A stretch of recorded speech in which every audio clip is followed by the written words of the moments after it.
Back to my channel. मुझे actually में time नहीं मिल पा रहा था अपनी वीडियो शूट करने के लिए, तो इसलिए वीडियो थोड़ा लेट है। और आज जो हम बात करेंगे height and distance problem solve करेंगे, जो कि 10th की है। और देखते हैं कि कैसे क्या क्या होता है। तो मेरा जो अब टारगेट रहता है कि एक ही दिन में सारी वीडियो को शूट कर लेता हूँ। मुझे जितनी वीकली में जितनी वीडियो मुझे लानी रहती है, एक दिन में वीडियो शूट कर लेता हूँ, क्योंकि मुझे करता हूँ जॉब के अकॉर्डिंग मुझे जो टाइम मिलता है उसमें मैं वीडियो शूट करता हूँ। फिर वीकली वाइज जो भी शेड्यूल बनता है उसमें अपनी वीडियो अपलोड करता हूँ। तो थोड़ा सा वीडियो डिले है अब की बार, क्योंकि थोड़ा सा वर्कलोड ज्यादा था। और आपको बताऊंगा कि कैसे कैसे क्या क्या जो मैंने बात की था, फ्रंट एंड बैक एंड क्या होता है, वो सब सारी चीजें आपको बताऊंगा। बाय द वे, आज हम अपने चलते हैं अपने टॉपिक की तरफ, जो हमारा है height and distance. Question number 9 problem series solve कर रहे थे। फिर से मैं बता दूं, जो लोग नए हैं उनको बता दूं, height and distance class 9th की, sorry height and distance class 10th की क्वेश्चन नंबर 9 सॉल्व हो रहा है, एनसीईआरटी बुक से है, एक्सरसाइज 9.1 है। तो देखते हैं क्या कह रहा है। The angle of elevation of a top of A building from the foot of a tower is 30 degree. कह रहा है एक बिल्डिंग है जिसका टॉप और फुट का जो एंगल ऑफ एलिवेशन कुछ कह रहा है। तो सबसे पहले अगर एक बिल्डिंग है, तो क्वेश्चन नंबर 9 है, तो मैंने क्या कहा, एक बिल्डिंग है, तो एक बिल्डिंग हम बना लिए कुछ इस तरीके की बिल्डिंग है। तो उसका कुछ बेस भी होगा, तो बेस भी हमने बना लिया कुछ इस तरीके का। बिल्डिंग है और उसका बेस है। आगे क्वेश्चन पढ़ते हैं। कह रहा है angle of elevation of the top of the tower of its foot is 60 degree. और ये कह रहा है बॉटम का कह रहा है 30 डिग्री है और टॉप का कह रहा है 60 डिग्री है। बट क्वेश्चन के ऊपर फिर से पढ़ते हैं। कह रहा है the angle of elevation of a top of building from the foot of a tower is 30 degree. Of elevation उसके बॉटम टॉप का कह रहा है 60 degree if the tower is 50 metre height. तो इस टावर की हाइट गिवन है, tower की हाइट कितनी है, 50 मीटर है। तो यहां हमने एज्यूम कर लिया कि टावर की हाइट 50 मीटर है, ये हमें गिवन है। और आगे क्या बात कर रहा है, find the height of the building. यहां पे दो चीजें हैं, एक बिल्डिंग है, एक टावर है। टावर हमें पता है 50 मीटर है। हमें फाइंड आउट करना है क्या, उसकी बिल्डिंग की हाइट फाइंड आउट करना है। तो एक बिल्डिंग है, तो बिल्डिंग भी मैं ऐसे ही कुछ बना लेता हूं कि ये रही हमारी ये बिल्डिंग, जिसकी हाइट हमें फाइंड आउट करनी है, और इसको हमने मान लिया h। आई थिंक यहां तक सबको क्लियर होगा। h बिल्डिंग की हाइट हमने मान लिया, ये बिल्डिंग है हमारी जिसकी हाइट हमने h मान लिया। आगे क्वेश्चन में क्या कह रहा है, अब ध्यान से question, top of A building from the foot of tower is 30 degree. मतलब क्या कह रहा है, फुट इसका, इसके जो फुट का एंगल ऑफ एलिवेशन कितना है, 30 डिग्री है।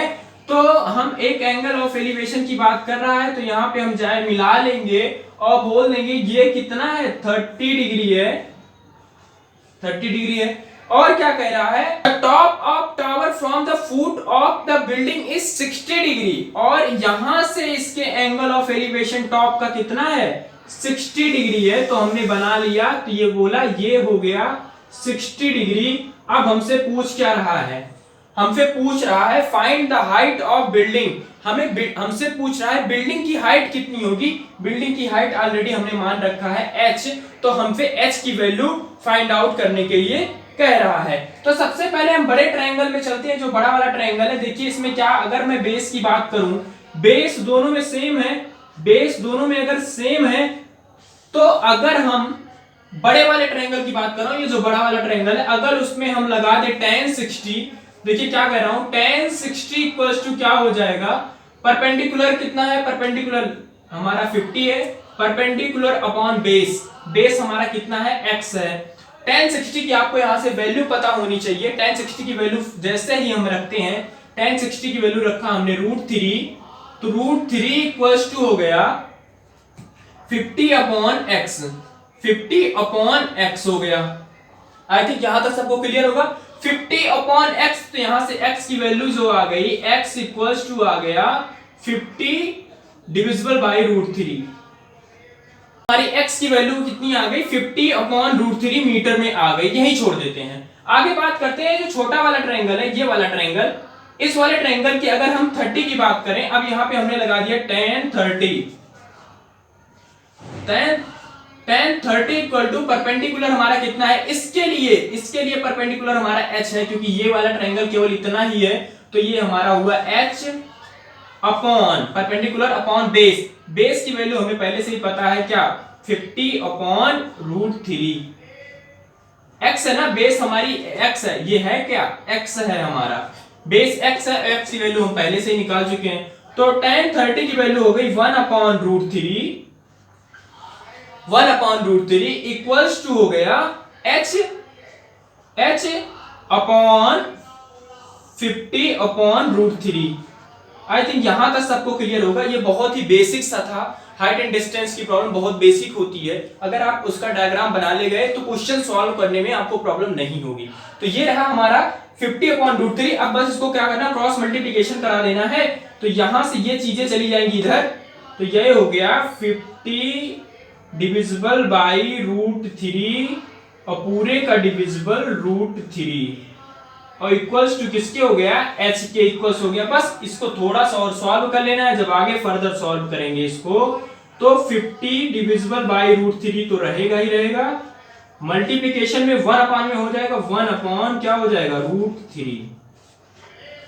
ये हो गया √3 का मल्टीप्लिकेशन 3 आ गया, h इक्वल्स टू आ गया 50 डिविजिबल बाई 3।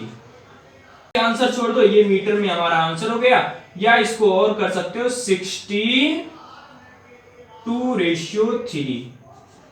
ये हमारा मीटर, ये हमारा हाइट एंड डिस्टेंस की प्रॉब्लम सॉल्व हो गई। ये रहा हमारा क्वेश्चन नंबर 9, जो भी बहुत ही इजी वे में सॉल्व हो गया।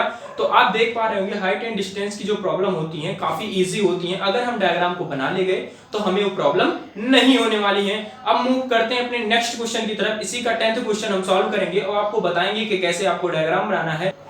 क्वेश्चन नंबर 10 की बात करते हैं हम, बहुत ही इजी होने वाला है ये भी। कह रहा है 2 pole of a equal height are standing opposite to each other. 2 pole हैं, 2 पोल अगर अपोजिट इक्वल हाइट के हैं तो हम देखते हैं कैसे हैं। 2 पोल हैं जो कि इक्वल हाइट के हैं, तो मैंने बनाया 2 पोल बना लिया। 2 पोल मतलब कोई 2 बिल्डिंग जैसे कोई बना लो आप, 2 पोल हमने बना लिया और बोल दिया ये इक्वल हाइट के हैं तो इनका कुछ बेस होगा और हमने ये बेस बना लिया। ये इक्वल हाइट के हैं, हमें पता नहीं है इक्वल हाइट बोला है तो हमने h मान लिया, इसको h माना तो ऑटोमेटिक सी बात है ये भी h ही होगा। आगे क्वेश्चन पढ़ते हैं, क्या कह रहा है, equal height are standing opposite, ठीक है इतना हो गया, on either side on the road, ठीक है, विच इज 80 मीटर वाइड। इसकी वाइड की पता 80 मीटर वाइड कह रहा है, क्या कह रहा है 80 मीटर चौड़ा है। 80 मीटर अगर चौड़ा है तो मतलब ये कुछ इसकी लेंथ दे रखी है, कितना 80 मीटर वाइड है, तो 80 मीटर हमने वाइड बना लिया। आगे देखते हैं क्या कह रहा है, कह रहा है from a point between the road the angle of elevation of the top of a pole is 60 degree and 30 degree respectively. इस रोड के किसी भी पॉइंट से, इस रोड पे किसी भी पॉइंट से एंगल ऑफ एलिवेशन क्या कह रहा है, 30 डिग्री कह रहा है और 60 डिग्री कह रहा है। अब यहां पे बोला ही नहीं पॉइंट कहां है, तो हमने रोड पे कहीं भी एक पॉइंट मान लिया, ये पॉइंट है हमारा।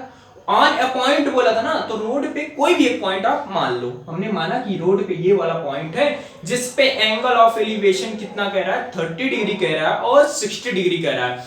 अब 30 डिग्री कह रहा है, 60 डिग्री कह रहा है, आपको एक बात ध्यान देनी है, अगर हम इसको एंगल ऑफ एलिवेशन को इस टॉप पॉइंट पे मिलाएं, जरा ध्यान दीजिए, इस टॉप पॉइंट पे मिलाएं, तो देखिए मैंने लास्ट टाइम मेरे ट्यूटोरियल सीरीज में, इसके ट्यूटोरियल सीरीज में मैंने लास्ट टाइम यही बताया था कि जैसे जैसे हम परपेंडिकुलर के नजदीक जाते रहते हैं एंगल हमारा बढ़ता जाता है, और जैसे जैसे एंगल परपेंडिकुलर से हम दूर भागते जाते हैं एंगल हमारा कम होता जाता है। तो जरा देखिए 30 है और 60 है, अगर हम इसको भी टॉप को मिला दें तो दूर कौन सा है, जो दूर है वो 30 है, जो पास है वो 60 है। पास ये है तो ये हमारा हो गया 60, दूर ये है तो ये हमारा हो गया 30। अब पूछ क्या रहा था हमसे, फटाफट देख लेते हैं। Find the height of a pole and distance of the point of the poles. मतलब हाइट फाइंड आउट करनी है और हमें फाइंड आउट करनी है, देखिए क्या फाइंड आउट करनी है, x ये वाली दूरी फाइंड आउट करनी है और y ये वाली दूरी फाइंड आउट करनी है। बेसिकली y वो है हमारा, y इतनी दूरी है और x इतनी दूरी है। आई थिंक फिगर देख के आपको समझ में आ गया होगा क्या सिनेरियो है, क्या चीजें हम सॉल्व करने वाले हैं। बड़ा ट्रायंगल लेते हैं, tan 30 लगाते हैं। अगर मैंने tan 30 लगाया है इसमें तो tan 30 इक्वल्स टू होता है परपेंडिकुलर हमारा h है अपॉन उसका बेस हमारा कितना है, बेस हमने माना है x, तो x हो गया 1/√3 हो गया, इसकी value 1/√3 equals to h upon x हो गया, h अपॉन x हो गया। तो ये रहा हमारी पहली वैल्यू। तो यहां से हम h की वैल्यू निकाल लेते हैं। तो यहां से अगर मैं h की वैल्यू की बात करूं, h इक्वल्स टू x इधर चला गया, x डिविजिबल बाय √3, ये हमारी h की वैल्यू आ गई। इक्वेशन नंबर इसको आपको मान लेना है, इक्वेशन नंबर आपको मान लेना है 1। आई थिंक यहां तक सबको क्लियर है, बहुत ही बेसिक सा हमने बताया और जो आपको बहुत ही अच्छे से समझ में आ गया होगा। आगे बात करते हैं क्वेश्चन पे। tan 30 तो हमने लगा दिया, बट tan हमें लगाना है 60 भी। tan 60 जैसे लगाया उसका भी परपेंडिकुलर h है और बेस हमारा कितना है, बेस हमारा इसके रिस्पेक्टिव में माना था y। तो यहां पे आ गया √3 equals to h upon y। तो यहां से भी h की वैल्यू अगर निकाल लेंगे तो h की वैल्यू आ गई y और क्या √3। देखिए आप क्या कर सकते हैं, आपको यहाँ पे दो इक्वेशन मिली है, इक्वेशन नंबर 1, इक्वेशन नंबर 2। अगर इन दोनों इक्वेशन को हम ऐड कर दें तो मैं क्या कर रहा हूं जरा देखिए, ऐड कर रहा हूं। ऐड किसने कर रहा हूं, first equation plus second equation. हमें क्या मिल जाएगा, दोनों में h है, जरा देखिए h प्लस h। तो देखिए या आप ऐसे कर सकते हैं, x की वैल्यू निकाल दी, या देखिए मैं कैसे भी कर रहा हूं। यहां पे आप एक चीज और देख सकते हैं, इसको थोड़ा सा सिंप्लीफाई अगर करें, यहां से x की वैल्यू निकालें तो h√3 आती है, यहां से h√3 आ जाएगी। और यहां से जब हम y की वैल्यू निकालते हैं, y की वैल्यू निकालते हैं तो y की वैल्यू आ जाएगी h अपॉन √3 आ जाएगी। तो हम पहली इक्वेशन इसको मान लिए और दूसरी इक्वेशन इसको मान लिए। अब ऐड करते हैं, ऐसा क्यों किया अभी आपको बताऊंगा, क्योंकि x प्लस y की वैल्यू ऑलरेडी अगर हम करना चाहेंगे तो यहाँ पे 80 रख देंगे, इसीलिए मैंने ऐसा किया है। तो जैसे ही दोनों इक्वेशन को ऐड करते हैं तो यहां से हमारी आ गई x plus y equals to कितना आ गया, पहली इक्वेशन का h√3 और दूसरी इक्वेशन का h अपॉन √3। दोनों इक्वेशन की x प्लस वाई की वैल्यू आगे हम फर्दर कंटिन्यू करते हैं। x प्लस वाई की वैल्यू ऑलरेडी अगर हम x प्लस वाई को मिला दे तो 80 के इक्वल है। तो यहां से हो गई 80 इक्वल्स टू h, यहां पे कॉमन हो गया, h कॉमन होने के बाद वहां पे बचा √3 प्लस 1 अपॉन √3। आई थिंक आपको समझ में आ गया होगा क्या चीजें हुई। बिल्कुल h यहाँ पे कॉमन ले लिया गया, √3 प्लस 1 अपॉन √3। तो यहां से 80 इक्वल्स टू h, यहां से √3 का थोड़ा √3 इंटू √3 3 हो गया, 3 प्लस 1 डिविजिबल बाई √3। तो यहां से हुआ 80 इक्वल्स टू हो गया h 3 प्लस 1 4 अपॉन √3, 4 अपॉन √3। तो यहां से 4 1 जा 4, 4 2 जा 20 हो गया, 20√3 इसका आंसर हुआ h की वैल्यू। तो यहां से जो h की वैल्यू आ गई 20√3 आ गई, की वैल्यू आ गई 20√3 आ गई। अब हमें ये क्या करना है, h की वैल्यू नहीं निकालना था, हमें निकालना क्या था, x की वैल्यू और y की वैल्यू निकालना था। तो हम किसी में भी रख सकते हैं, h की वैल्यू क्या है 20√3 है। तो यहाँ पहली इक्वेशन जो थी h इक्वल टू, यहाँ पे देखिए क्या है, h equal to 20x upon √3 थी, ये तो थी हमारी, h की वैल्यू हम रख देते हैं। h की वैल्यू जैसे ही हमने 20√3 रखा इक्वल्स टू x अपॉन √3 रखा, तो यहां से जो x की वैल्यू आ गई, x की वैल्यू आ गई √3 मल्टीप्लिकेशन 3 आ गया, 23 जा 60 हो गया। तो x की वैल्यू आ गई 60 मीटर।